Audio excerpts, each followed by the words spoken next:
1964년 제주의 첫 선교사 파송, 뜨거운 눈물.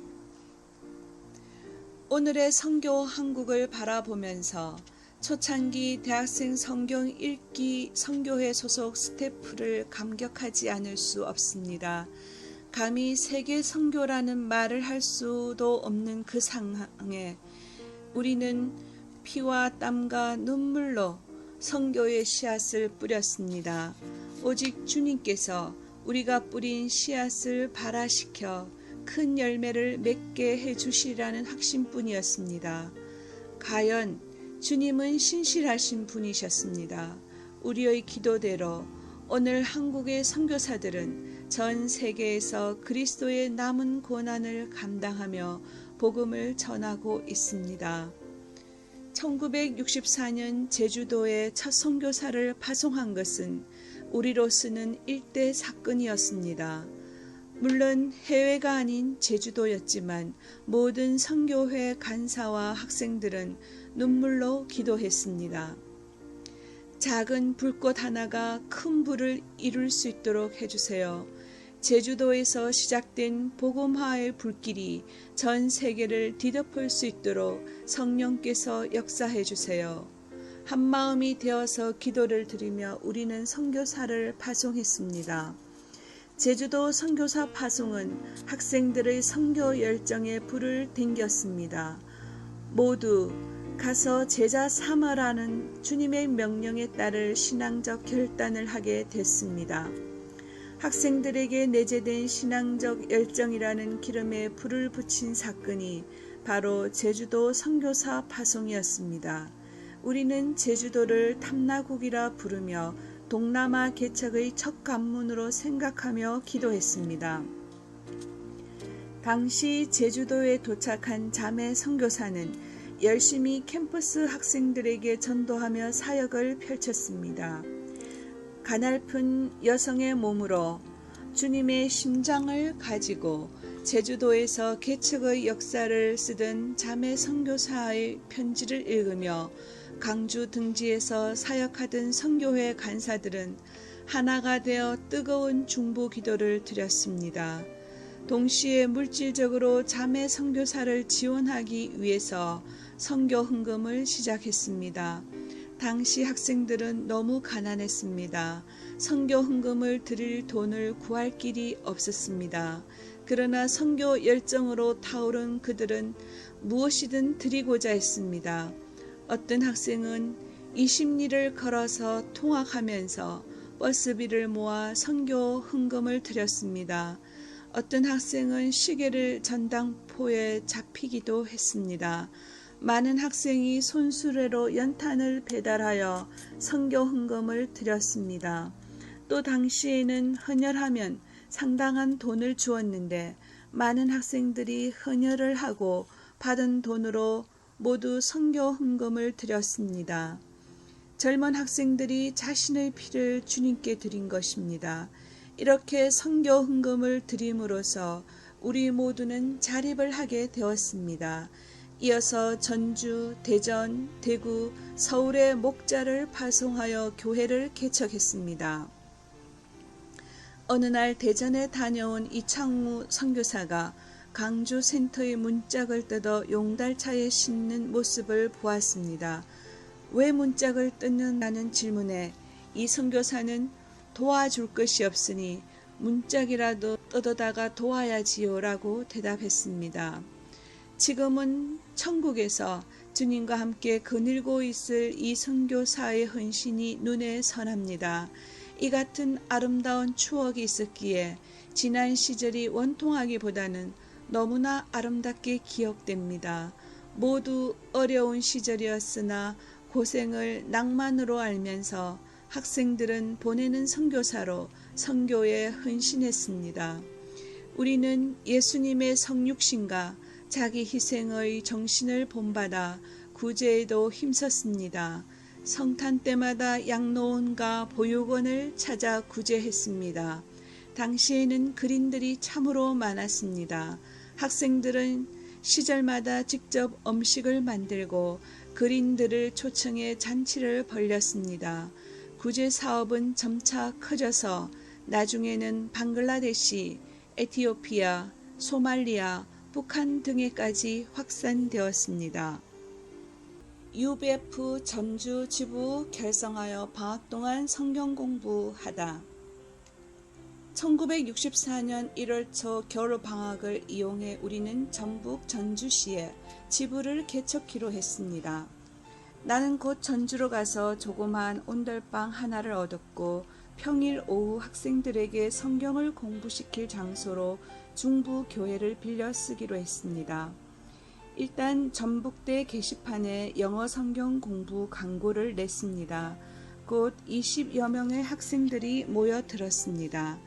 나는 월요일부터 토요일까지 매일 오후에 4시간씩 영어 성경과 회화를 그들에게 가르쳤습니다. 당시만 해도 한국 대학생들이 미국인들을 만나는 것은 쉽지 않았습니다. 미국 사람들이라야 모두 선교사들 뿐이었기 때문입니다. 전주에서의 성경 공부는 한 달 반 정도 계속되었습니다. 처음에 단순히 영어만 공부할 목적으로 찾아왔던 학생들은 하나 둘씩 떨어졌습니다. 마지막까지 67명이 남았습니다. 방학이 끝날 무렵 나는 그 학생들을 집으로 초청해 함께 종강 파티 겸 기도회를 갖기로 했습니다. 물론 그때 우리 집은 연탄을 떼는 단칸 온돌방이었습니다. 우리는 즐겁게 종강 파티를 마치고 헤어졌습니다. 그런데 이것이 학생들에게는 깊은 인상을 줬던 것 같았습니다. 당시만 해도 미국인 선교사들은 한국에서도 비교적 경관이 좋은 곳의 선교관에서 생활했습니다. 그것이 가난했던 한국인들의 눈에는 별천지의 생활처럼 보였을 것입니다. 그런데 내가 자신들과 똑같이 단칸 온돌방에서 생활하는 모습을 보고 학생들은 동질감을 느꼈던 것 같았습니다. 나는 평소 사역에서 가장 중요한 것은 상대방과 동일한 입장을 갖는 것이라고 생각했습니다. 입장의 동일함이야말로 어떤 것보다도 중요한 사역의 정신입니다. 상대방과 눈높이를 맞추는 것은 사랑의 시작입니다. 다른 사람들을 생각할 필요도 없이 예수님을 보십시오. 높고 높은 보좌에서 그분은 인간과 동일한 입장을 취하셔서 낮고 낮은 곳으로 내려오셨습니다. 그것이 그분의 사랑입니다. 나는 그 사랑을 한국인들에게도 전하고 싶었습니다. 진실은 통했습니다. 나의 마음을 학생들이 알게 됐고 그들은 내 삶을 통해 성경 공부 이상의 것을 느끼게 됐던 것 같았습니다. 이후 서너 명의 전주 학생들은 부활절이나 수양회가 있을 때마다 강주까지 찾아왔습니다. 전주에서 영어 성경 공부 모임을 가질 때 하루도 빠지지 않고 나온 학생이 있었습니다. 그는 전북대 상대 1학년생인 이현정 형제였습니다. 이 형제는 나중에 목사 안수를 받았고 현재 한국대학생 성경 읽기 선교회 부대표로 섬기고 있습니다. 전요한 목사와 함께 이현정 목사도 40여 년의 세월을 선교회와 함께 생활했습니다. 청년 때 창조주를 만나 평생 그분을 위해 살았습니다. 그는 가족이나 친족 중에 기독교인이 하나도 없는 가정에서 태어나 나를 만나기 전까지 성경을 한 번도 접해본 적이 없었습니다. 그런데 한 달 반 동안 성경 공부를 마치고 내가 떠난 후 그는 전북대에 자발적으로 기도 모임을 만들어 학생들을 모았으며 기도 모임을 키워나갔습니다.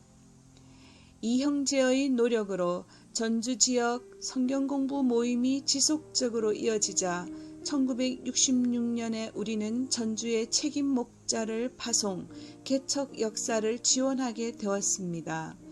이 형제는 그 후에 나와 1대1로 창세기를 공부하다가 거듭남을 체험하게 되었습니다.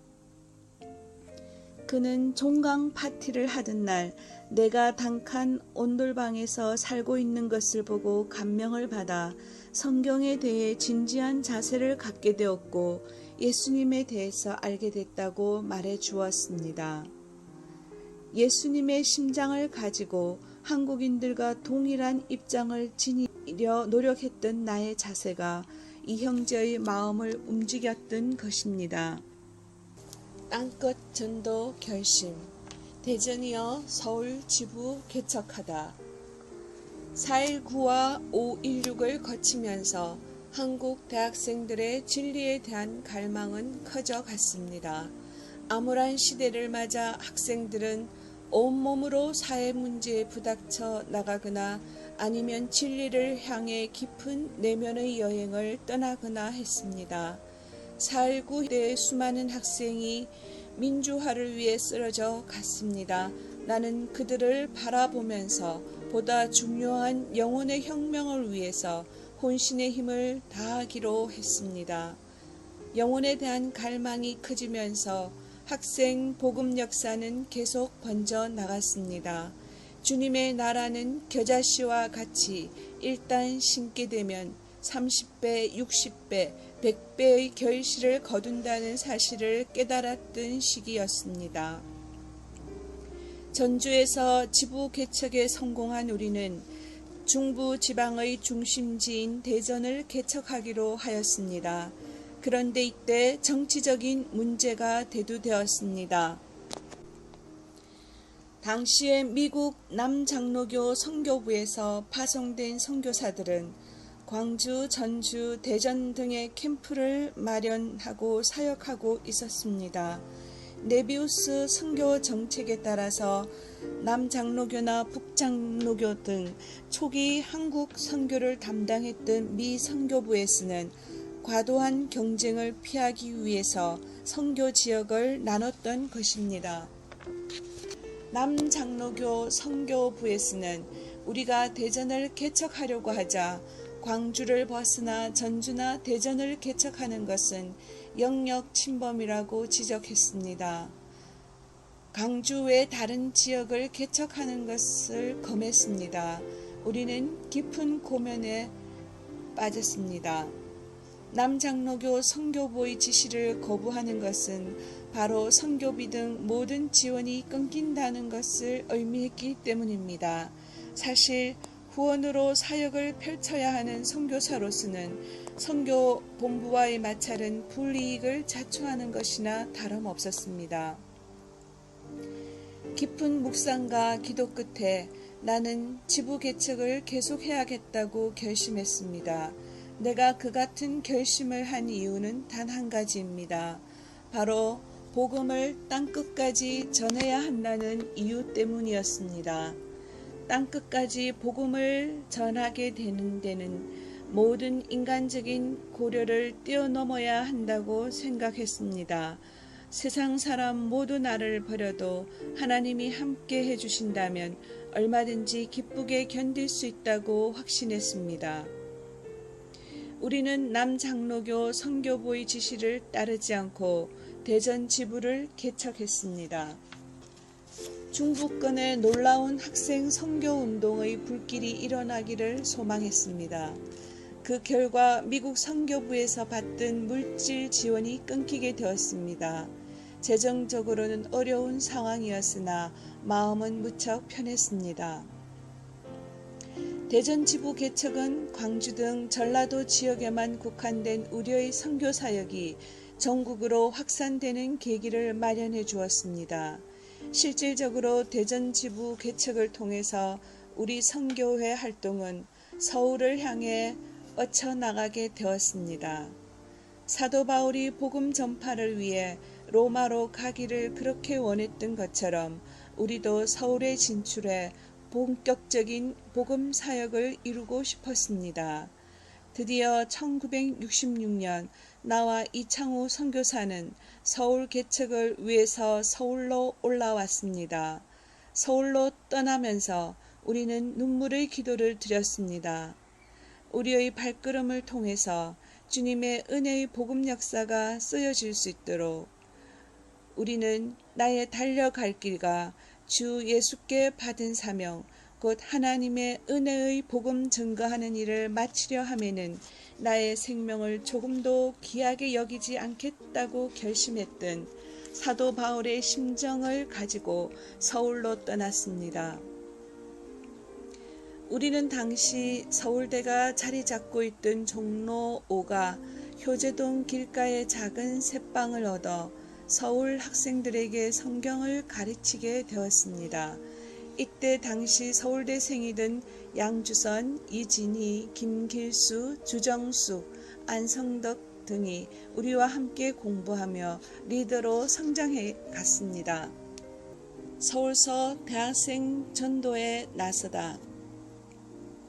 서울에 지부를 개척하기 전에도 광주 지역 학생들은 방학 기간이 되면 귀향한 서울 유학생 친구들을 데리고 왔습니다. 나는 이들에게도 영어 성경을 가르치고 함께 기도 모임을 가졌습니다. 학기가 시작되어 이들이 서울로 올라간 후에는 이창우 선교사가 한 달에 한 번씩 서울에 올라가 이들을 모아 성경 공부와 기도 모임을 가졌습니다. 우리는 전국을 개척하려면 반드시 전략적으로 서울대를 개척해야 된다는 소명의식을 갖게 되었습니다. 1966년 봄 나는 사역지를 서울로 옮겼습니다. 당시 서울대는 종로 5가 영건동 현 대학로에 자리 잡고 있었습니다. 나는 학교 근방에 셋집을 얻어서 학생들에게 영어 성경을 가르치기 시작했습니다. 그리고 그해 가을 이창우 선교사 가정도 서울로 이사했습니다. 이때 이 선교사의 절친한 친구였던 한 대학 교수가 우리에게 강주에 쓰는 학생복음운동이 잘 되었는지 모르지만 서울에 쓰는 안 된다. 다른 기독교 기관들도 학교 앞에 학생 전도를 위해 건물까지 지었으나 모두 텅텅 비었다. 꿈을 깨라고 충고했습니다. 그러나 우리는 이미 광주, 전주, 대구, 대전에서 하나님의 말씀이 강하게 역사하시는 것을 체험했습니다. 우리는 인간의 힘으로는 할 수 없을지라도 전능하신 하나님은 하실 수 있음을 믿고 도전했습니다. 하나님은 서울에서도 새 일을 행하셨습니다. 나와 이 선교사는 밤낮으로 기도하며 학생들을 성경 공부에 초청했습니다. 학생들이 모이기 시작했습니다. 리더들이 세워지고 캠퍼스에서 학생 리더들이 인도하는 그룹 성경 공부가 번지기 시작했습니다. 나는 1978년 서울을 떠날 때까지 12년 동안 학생들을 위한 영어 성경 공부 모임을 인도했습니다. 서울 사역에 쓰는 새로운 역사가 창조되었습니다. 1968년부터 리더들의 영적 성숙을 위해 일용할 양식이라는 큐티 안내서를 집필하여 출간하기 시작하였습니다. 아마 한국 최초의 큐티 안내서였다고 생각됩니다. 그리고 체계적인 1:1 성경 공부 교재를 개발했습니다. 말씀을 공부한 후에는 받은 은혜를 글로 발표하게 했습니다. 말씀을 내면화하는 소감을 쓰게 한 것입니다. 방학 때에는 창세기, 요한복음, 로마서, 이사야서 등 성경별로 성경학교를 열었습니다. 그리고 여름방학에는 4박 5일 수양회를 열고 학생 리더들 중에서 메신저를 뽑아서 훈련시켰습니다. 이를 통해서 학생들이 성경 선생들로 성장했습니다. 또한 학생들에게 성경 본문을 암송하도록 훈련하였습니다. 소그룹 운동을 체계화했습니다. 또한 리더들끼리 모여 생활하는 공동체를 만들었습니다. 공동체 생활은 자아가 깨지고 예수님을 배우는 좋은 학교이고 기도와 말씀 중심 생활의 훈련장이 되었습니다. 서울대에서 시작된 복음 역사가 연세대, 고려대, 이화여대, 성균관대, 한양대, 동국대, 건국대 등 서울 지역 대학교로 번져나갔습니다. 해마다 학교 앞에 새로운 지부가 세워졌습니다. 양주선, 이진희, 김길수 목사 등 현재 한국 UBF의 시니어 책임 목자들과 서진태, 최순웅, 정은한, 이병두 이사, 김제임스, 안요셉, 안마리아 선교사 등 많은 리더가 서울 개척 초기에 탄생한 인물들입니다. 그 시대 우리는 정말 뒤로 돌아보지 않고 앞만 향해 달렸습니다.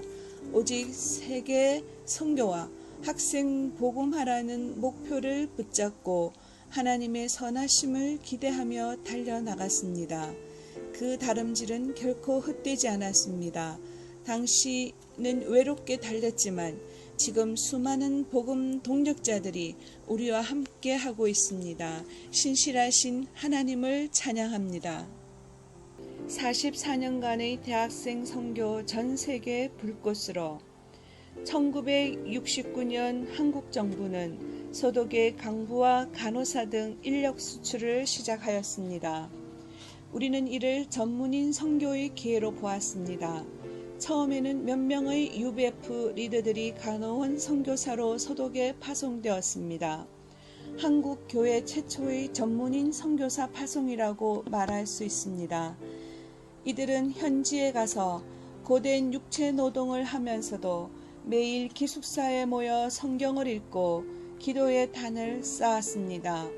사명감을 갖고 독일어를 공부하고 캠퍼스에 나가 전도를 했습니다. 1970년 미국 정부는 의사와 간호사들에게 이민의 문을 열었습니다. 많은 의사와 간호사 리더들이 선교의 소명을 붙들고 미국으로 건너가게 되었습니다. 이창우 선교사는 서독과 미국을 신방하며 선교사들을 말씀으로 격려하고 기도로 도왔습니다.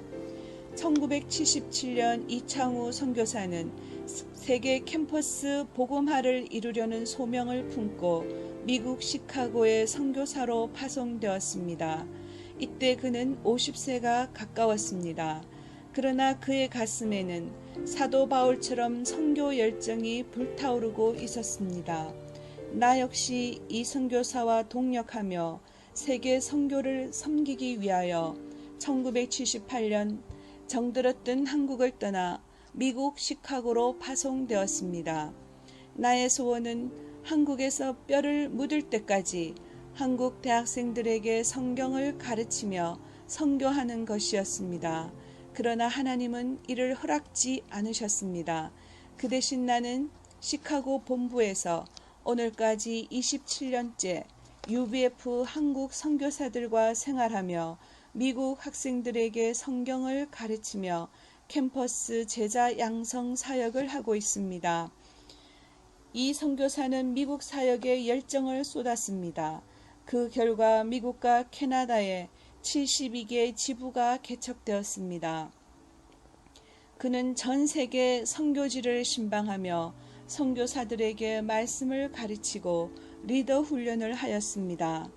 그러다가 3년 전 이 선교사는 먼저 하나님 나라에 들어갔습니다. 나는 그가 한국과 세계 캠퍼스 제자 양성을 위하여 불꽃 같은 위대한 삶을 살았다고 생각합니다. 그와 40년을 동력하며 한국과 세계 캠퍼스 선교를 섬길 수 있게 하신 하나님께 깊이 감사드립니다. 이후 나는 UBF 세계 대표의 직책을 맡아 섬기며 열성적으로 일했습니다. 한국 UBF는 1969년 이후 36년 동안 2,000명이 넘는 전문인 자비랑 선교사들을 세계 80개국에 파송하였습니다.